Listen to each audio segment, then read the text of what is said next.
Okay, and we're back. Awesome. As you can see, a lot has changed in the background since the last video, and that is mostly because it's been 2 months.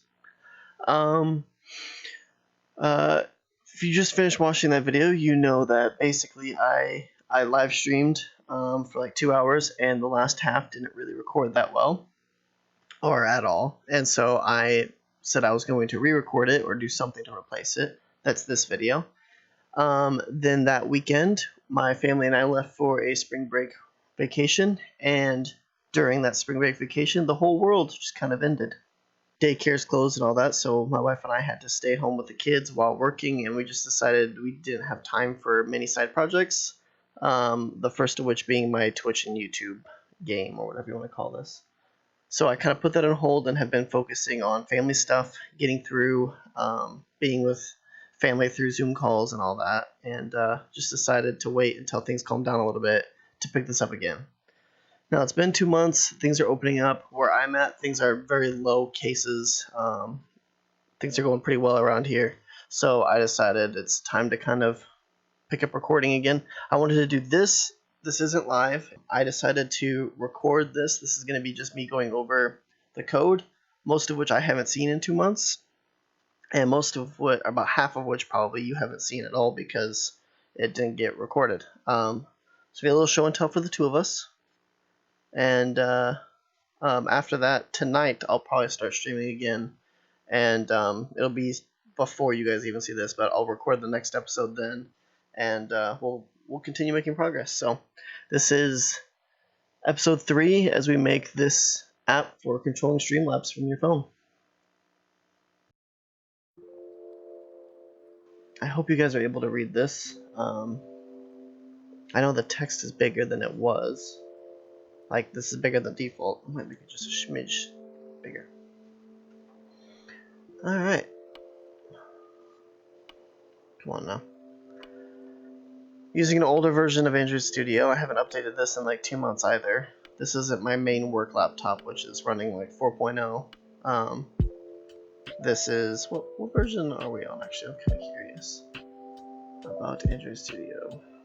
3.5. So that's not that old, but, you know, or November 2019. So I'll probably update this after this recording, honestly. I can notice some things are working slower than they should. But the main things to put on here, this is the app-wide or project-wide Gradle. And the main thing I think we would have added last time is this line here, Jetpack, as part of one of our repositories. This lets us grab basically any Jetpack's thing is they let you grab any GitHub project and include it as code on your thing. If you can put the URL right correctly, you'll be able to include that code in your project. And then the library I have set up, which we include at the app level, is Hoisen.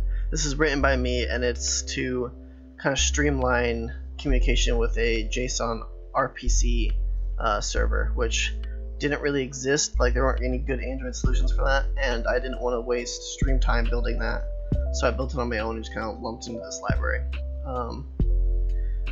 I kind of have, actually I have it pulled up here. Here's the library, a little calculator example where we define an interface for the server, give Hoisen a URL, and then using coroutines we can actually call methods on our interface, and that will do things on the server, which I'm pretty sure I started, but we can't actually run it yet because I don't have a mock server set up, and I haven't ran the real server. I think that's going to be tonight's stream, hopefully. We'll see. Scene. Oh, I need to look that up. Alright, well, it took me a little bit, but I did eventually find the documentation for Streamlabs OAS API. As you can see, just like I said, it uses JSON RPC 2.0. This is the home page. I have bookmarked it, so I will no longer have to spend forever trying to find it again, hopefully. My shoe just fell off. I'm wearing slippers. There's a pandemic, okay? Let me wear slippers. Anywho, I'll leave a link to this website below. You can see that even their example uses get scenes. That's kind of why I chose to use it, because I thought it'd be the easiest one. since it's their example. There's a couple other examples too. We'll probably work through all of these before we really do anything substantial. As you can see, there's tons of classes. We implemented scene, at least as far as getting all of its variables and stuff. That's what the class you saw earlier. And the service we were working on was the scene service. And we just have some methods on here that we can call. And we've done, I think, all of these. Maybe not all of them. But obviously the important one we're looking on is get scenes to get all of them, and we'll worry about the rest later. So coming in at main activity, we have a button that we're currently going to press. That button will call out to a URL that we're going to hardcode later. And then looks like we have title. Okay, so yeah, so that button will call get scenes when you click on it, which just calls on our service and prints out all of the scenes that you have up. So this is basically done as far as using our service, to contact the server and actually like do stuff. So yeah, this stream we're definitely going to be this next stream we will definitely be actually running the server. That'll be kind of fun. Be running on the PC side, and then from your phone you should be able to contact it.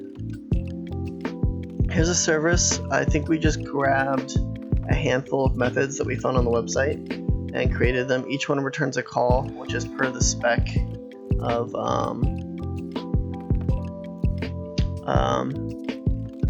defined by Streamlabs.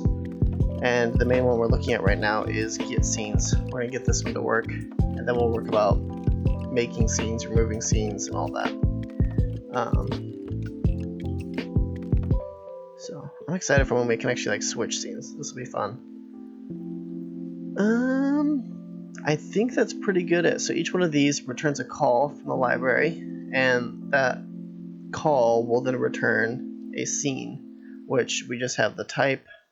I'm not sure what that's defined as by them. We'll have to see what it lists all my types as. There's really not that great documentation. We'll definitely be learning as we go.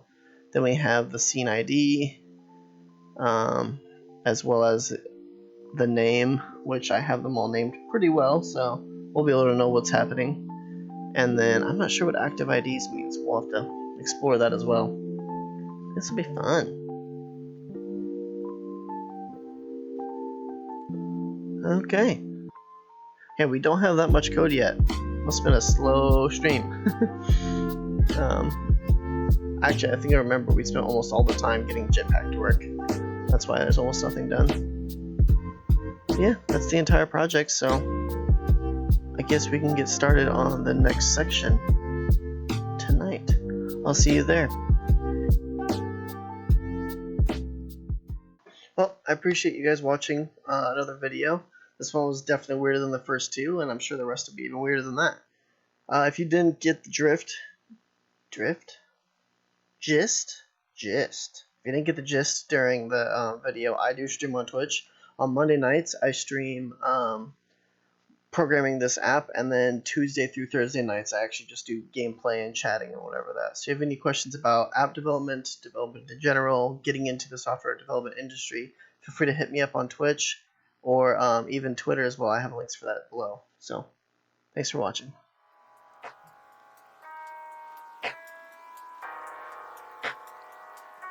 Don't really know why I chose to put my hands in my pockets.